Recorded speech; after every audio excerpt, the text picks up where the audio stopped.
Hello everyone, my name is Aryan Shrivastava और इस lecture में हम लॉज ऑफ मोशन से related previous year concept discuss करेंगे। तो कुछ टॉपिक्स रह गए हैं, उनको आज देखते हैं। तो आज देखेंगे, हमारा टॉपिक है लिफ्ट वाला केसेस। लिफ्ट केस में क्या होता है? अगर लिफ्ट के अंदर कोई आदमी है और ये लिफ्ट माना हमने ऊपर जा रही है ए एक्सेलरेशन से। इस आदमी का वेट है mg, इस आदमी का मास है m, तो इसका वेट हो गया mg। ये हमारा टेंशन T है। टेंशन T स्ट्रिंग का टेंशन है। तो हम लिफ्ट केस में बात करते हैं कि नॉर्मल रिएक्शन अगर देखें इस आदमी का, अगर ये अपना वेट नापेगा, if weight is measured on lift. अब अगर ये आदमी अपना वेट लिफ्ट में नापता है तो क्या होगा? यहाँ पे वेट कैसे निकालेगा? वेइंग मशीन हमारा क्या करती है? वेइंग मशीन हमें नॉर्मल रिएक्शन का वैल्यू देती है। तो weighing machine measures normal reaction. तो बस अगर हमें इतना कॉन्सेप्ट पता है कि weighing machine normal reaction measure कर रही है, उसी से हो जाएगा। तो यहाँ पे क्या होगा? इस पर्सन के ऊपर नॉर्मल रिएक्शन ऊपर की तरफ लगेगा। अब यहाँ पे क्या होगा? एक्सेलरेशन ऊपर की तरफ है तो n ज़्यादा होगा, n minus M G equal to M A. यहाँ पर नॉर्मल रिएक्शन आ गया M A plus M G. इसका मतलब क्या हुआ? उसका वेट, नॉर्मल रिएक्शन यहाँ पे ज़्यादा आ रहा प्लस है तो उसका वेट उसे क्या दिखेगा? सो वेट विल बी मोर। अब सेकेंड केस देखेंगे, अगर लिफ्ट नीचे आ रही होगी।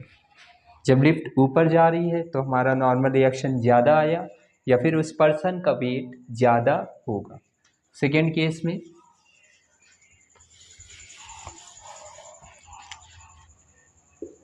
when lift moves downward,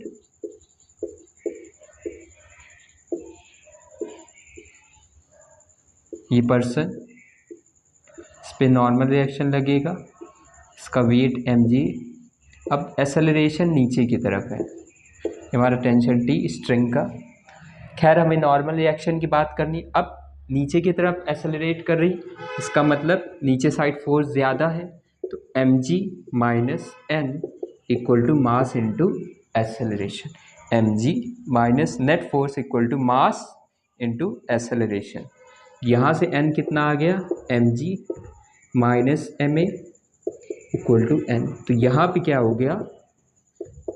जो वेट है वो कम आएगा। तो जब पर्सन नीचे लिफ्ट से जा रहा होगा, अगर उस केस में अपना वेट मेज़र करेगा तो उसका वेट कम आएगा। कितना कम आएगा? ma से कम हो जाएगा। अब थर्ड केस देखेंगे,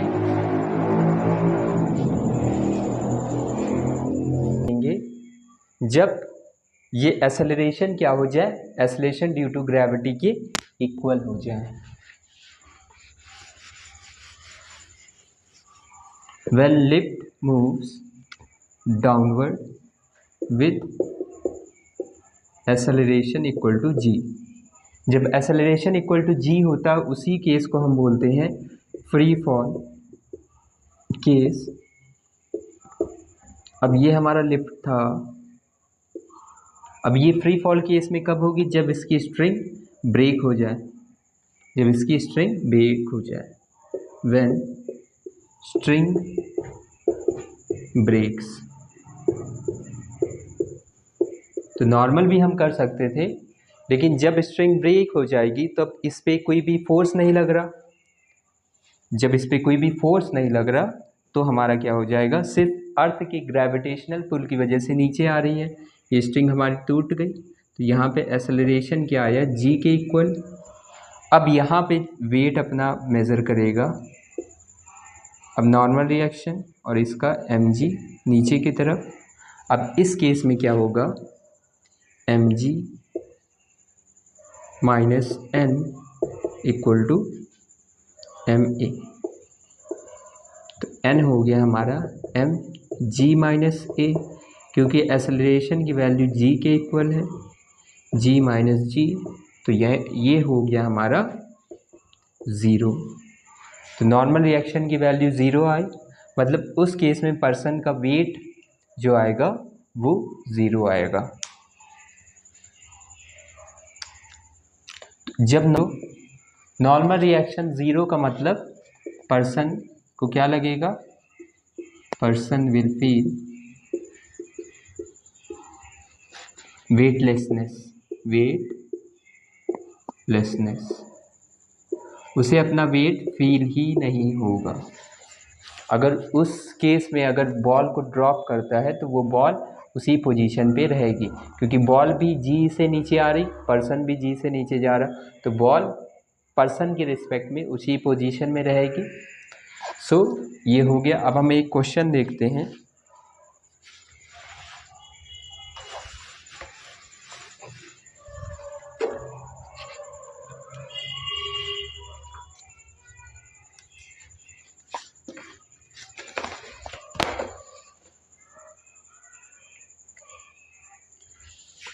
लास्ट केस देखते हैं लिफ्ट का। इफ एक्सेलरेशन हमारा ग्रेटर देन जी होगा, ये लिफ्ट है, ये पर्सन था, अगर ये downward acceleration greater than g है, उस केस में क्या होगा, ये नॉर्मल रिएक्शन, ये एम जी, तो normal reaction N m ji minus N equal to M a. N आ गया हमारा m ji minus m a, ये आ गया एम जी माइनस ए। अब यहाँ पे एक्सेलरेशन ज़्यादा, तो ये वैल्यू क्या आ रही, निगेटिव आ रही, ये वैल्यू आएगी निगेटिव, मतलब नॉर्मल रिएक्शन निगेटिव है। इसका मतलब हुआ हमारा ये पर्सन, नॉर्मल रिएक्शन ज़ीरो था तो कोई दिक्कत नहीं। अब ये पर्सन क्या होगा, ये पर्सन ऊपर जाके टकरा जाएगा। ज़ीरो के केस में फ्लोट कर रहा था, ठीक, और सेम नीचे आता रहेगा लिफ्ट के साथ। यहाँ पे क्या होगा, अगर एक्सेलरेशन ग्रेटर देन जी हो गया तो अब ऊपर की तरफ एक्सेलरेशन, नॉर्मल रिएक्शन निगेटिव है, या फिर इन शॉर्ट बोल सकते हैं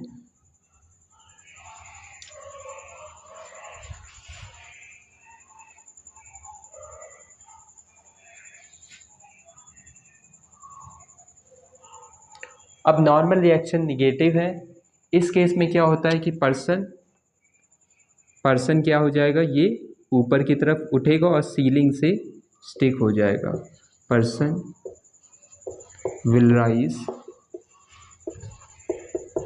and stick to the ceiling of lift, क्योंकि नॉर्मल रिएक्शन अब ज़ीरो भी नहीं है, ज़ीरो से और ज़्यादा कम हो गया है, तो ये नॉर्मल रिएक्शन की वजह से ये पर्सन क्या हो जाएगा, लिफ्ट के ऊपर साइड में जाके, अब ऊपर से, तो ये हो गया हमारा।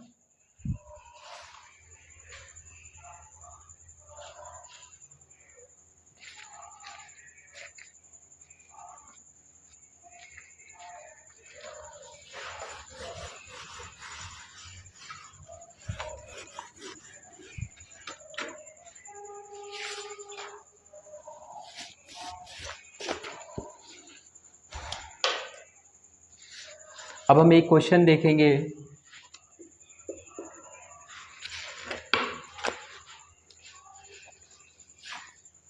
क्वेश्चन है हमारे पास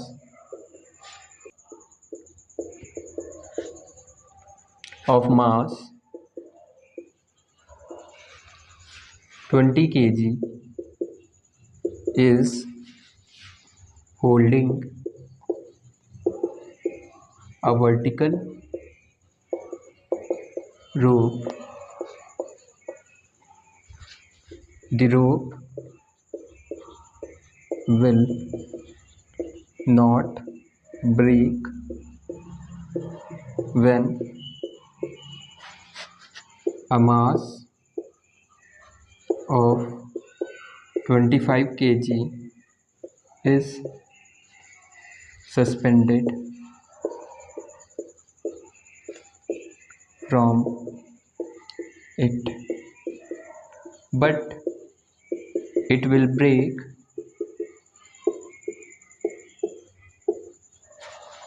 if mass exceeds 25 kg. What is the maximum acceleration with which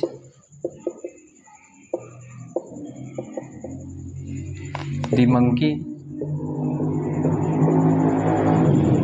can climb the rope? अब देखते हैं इस क्वेश्चन में क्या करना है। A monkey of mass 20 kg is holding a vertical rope. तो ये हमारा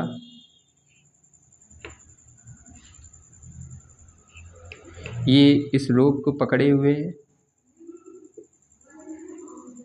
ये मंकी है हमारा, ये इस रोप को पकड़े हुए है। इसका मास क्या है 20 kg। इसका मास है हमारा 20 kg।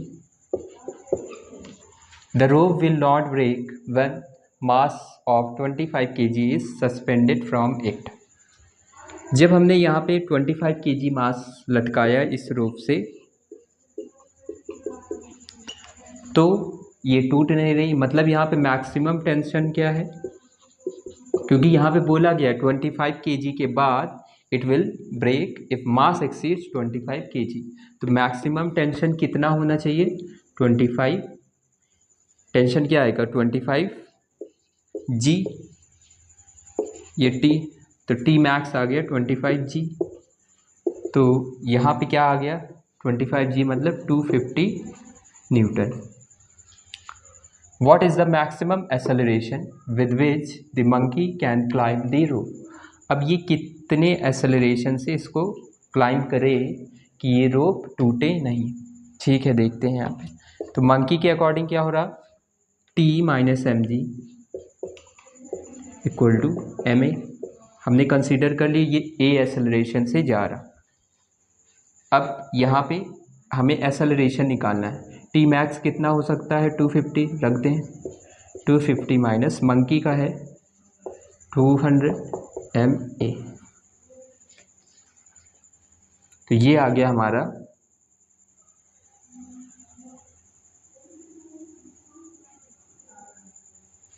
250 माइनस 250, मास था 20 a, एक्सेलरेशन आ गया 2.5 मीटर पर सेकेंड स्क्वायर। तो अगर इस एक्सेलरेशन से ऊपर जाएगा तो रोप ब्रेक नहीं करेगी इसको। कि यहाँ पे एक्सेलरेशन की वैल्यू आई है 2.5। अब अगर एक्सेलरेशन इससे ज़्यादा होता, ये हमने क्या लिखा ली, एक्सेलरेशन की लिमिटिंग वैल्यू, एक्सेलरेशन की लिमिटिंग वैल्यू। अब देखना ध्यान से, तो जब हमारा एक्सेलरेशन 2.5 मीटर पर सेकेंड स्क्वायर है, तब हमारा टेंशन क्या आ रहा 250 न्यूटन। अगर एक्सेलरेशन इससे ज़्यादा हो गया, एक एग्जांपल कंसीडर करते, सपोज 3 हो गया, तो टेंशन क्या आ जाएगा mg प्लस ma। तो यहाँ पे प्लस हो रहा है ना, तो अगर 2.5 से ज़्यादा आया तो क्या होगा, टेंशन की वैल्यू भी बढ़ जाएगी। बढ़ जाएगी तो मतलब रोप टूट जाएगी, तो जिस केस में हमारा ये मंकी नीचे गिर जाएगा। अब हम देखेंगे स्प्रिंग कॉन्सेप्ट।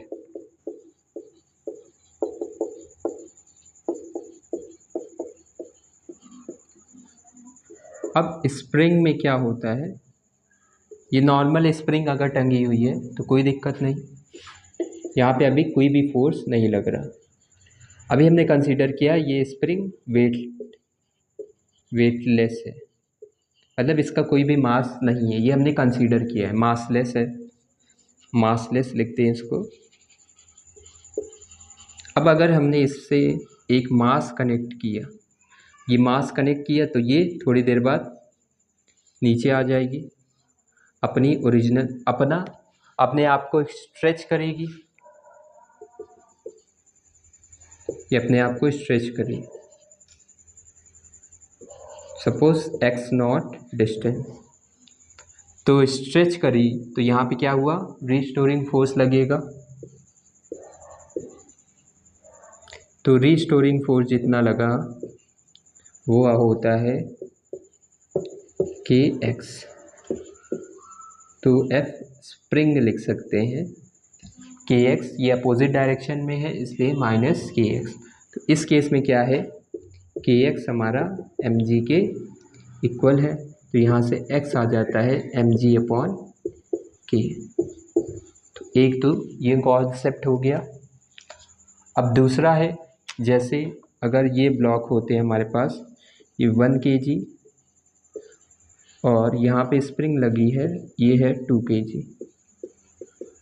अगर हमने इसको F फोर्स अप्लाई किया तो इसका फ्री बॉडी डायग्राम कैसे बना सकते हैं, जब फोर्स अप्लाई करेंगे तो ये स्प्रिंग स्ट्रेच करेगी, तो ये kx, तो यहाँ पे जैसे हम वायर में लिखते थे टेंशन, तो यहाँ पे सिंपली kx लगा देते हैं, तो F minus kx equal to इसका मास 2 इंटू एसेलरेशन a और kx इक्वल टू 1a। तो ये आ गई पहली इक्वेशन, ये आ गई दूसरी इक्वेशन। दोनों इक्वेशन को सॉल्व करेंगे, हमें जो भी वैल्यूज चाहिए वो आ जाती है।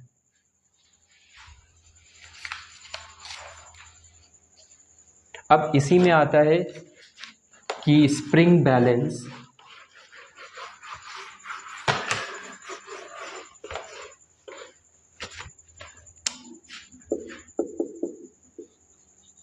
ये मान लो हमने स्प्रिंग बैलेंस लगाया, ये क्या है, स्प्रिंग बैलेंस। ये क्या करता है, ये मास अगर लगाया, इस पे mg लगेगा, ये टेंशन T, तो स्प्रिंग बैलेंस क्या करता है, हमारा टेंशन को मेज़र करता है, मेजर्स टेंशन T को, और ये जो वैल्यू देता है, it gives value in kilogram weight या फिर kgf के फॉर्म में देता है। तो यहाँ पे रीडिंग क्या आती है, अब किलोग्राम वेट है, टेंशन हमारा न्यूटन में होता है, तो न्यूटन को किलोग्राम वेट में कन्वर्ट करने के लिए हम क्या करते हैं, g से डिवाइड कर देते हैं, तो T/g kgf, ये आ जाती है रीडिंग। तो बस इतना ही पॉइंट हमारे लिए इम्पॉर्टेंट होता है स्प्रिंग के क्वेश्चन के लिए।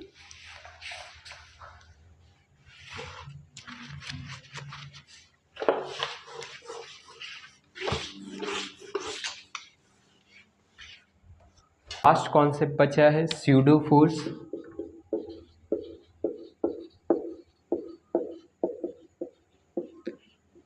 तो सबसे पहली बात, स्यूडो फोर्स हम लगाते हैं नॉन इनर्शियल फ्रेम के लिए। नॉन इनर्शियल फ्रेम का मतलब है जहाँ पे न्यूटन्स लॉस वैलिड नहीं है, तो उनको वैलिड बनाने के लिए हम एक फोर्स कंसीडर करते हैं अपोजिट टू एक्सेलरेशन। जैसे ये सबसे सिंपल एग्जांपल होता है, जैसे ये बस मूव कर रही है, इसका एक्सेलरेशन a है और यहाँ पे एक पेंडुलम टंगी हुई है, अब हमें पता है ये पीछे जाएगी। तो अब यहाँ पे क्या होगा, इस पेंडुलम का फ्री बॉडी डायग्राम जब बनाएंगे, इसे अब ये फ्रेम मूव कर रहा, तो इसे हमें बनाना है इनर्शियल। तो इसका एक्सेलरेशन क्या लेते हैं, अपोजिट डायरेक्शन में। तो ये इसका मास और इसका एक्सेलरेशन, तो ma आ गया। तो इसको बना लें, अगर इस पे फोर्स लग रहा है अपोजिट डायरेक्शन में और इसका वेट mg, और ये टेंशन, अगर ये थीटा एंगल पे टिल्ट हुआ तो ये टेंशन T, यहाँ पे बोल सकते हैं ये थीटा। तो ये वाला कंपोनेंट हो गया T cos theta equal to mg, और दूसरा हमें ये वाला मिलेगा T sin theta equal to ma। तो हमें जो भी यहाँ से पता करना होगा वो हम पता कर सकते हैं।